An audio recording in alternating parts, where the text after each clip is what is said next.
So the Pythagorean theorem is a squared plus b squared equals c squared. And before we start using it, we need to know a little bit more about what that means and what those letters stand for. So I'm at the bottom left corner of your page. Whoops. Go ahead and take some notes. I'm going to fill in a text box here since the stylus is not working. Okay, so in that equation or in that formula, the A and the B represent the lengths of the legs. It does not matter which leg you call A and which one you call B. It just has to be, each leg has to be labeled with either A or B. And the C represents the length of the hypotenuse. Remember, the hypotenuse is the side that's opposite of the right angle. It's also going to be your longest side. Now we're going to look at a visual that will go with this formula. Okay, so this is right above the theorem on your note page. So you have a picture of this right triangle, and I'm going to go ahead right now and highlight the two legs. So the side that's labeled with a 3 is one of the legs. I'm going to label that with yellow. And then the other side that has a label of a 4 is also a leg. And I know that those are my two legs because they come together and they form the right angle. And I know that's the right angle, the 90-degree angle, because of that little box that we see there. So if you look at the side that's labeled with a 3, in the formula, a squared plus b squared equals c squared, you can say that the A is the 3, or you could say that A is 4. It doesn't really matter. But in this case, I'm going to go ahead and just say that A is equal to 3. Okay? So if I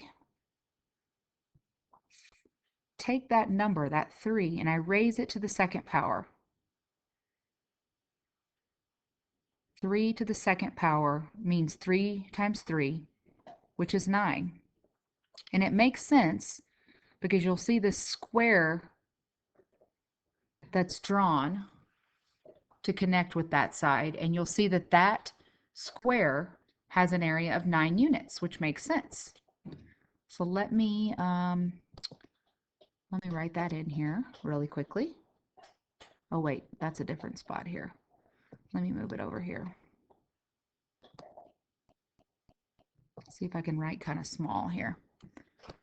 So that we're going to call the A the 3. So 3 to the second power, whoops, is 9.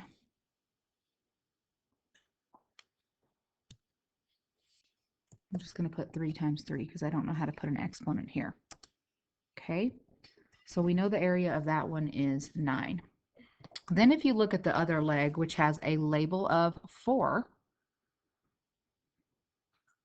if I found the area, or I took that number and I raised it to the second power, you will see that it has an area of 16. And I have a right triangle that's created here. And the hypotenuse, which is the side that's opposite of the right angle, has a label of 5. Okay? So if I take each of these side lengths of this right triangle of the two legs, the one that has a 3 and the one that has the 4, and I square each of them, meaning I'm raising it to the second power,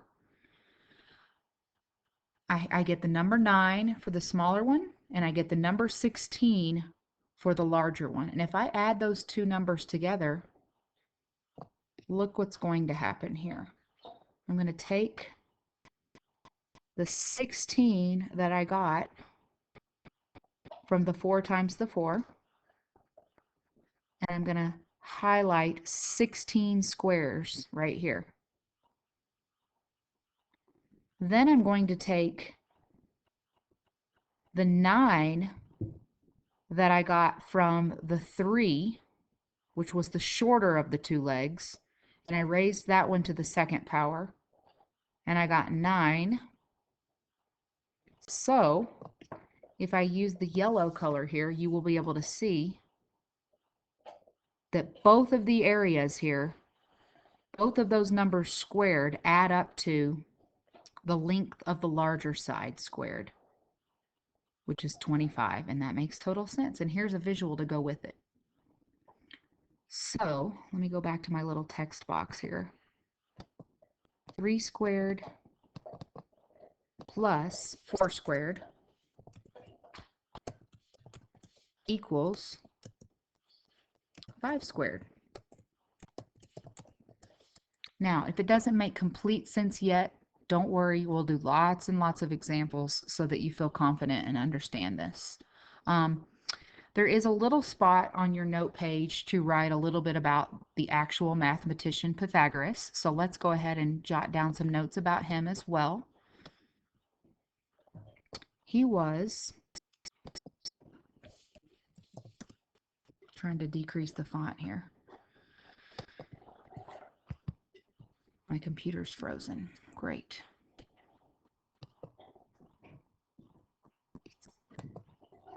Okay, here we go. So Pythagoras was a Greek philosopher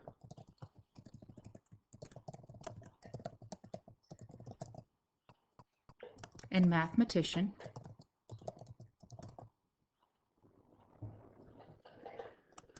who was credited with the first official proof of the Pythagorean theorem. Let me make that a little smaller so that you can actually see it.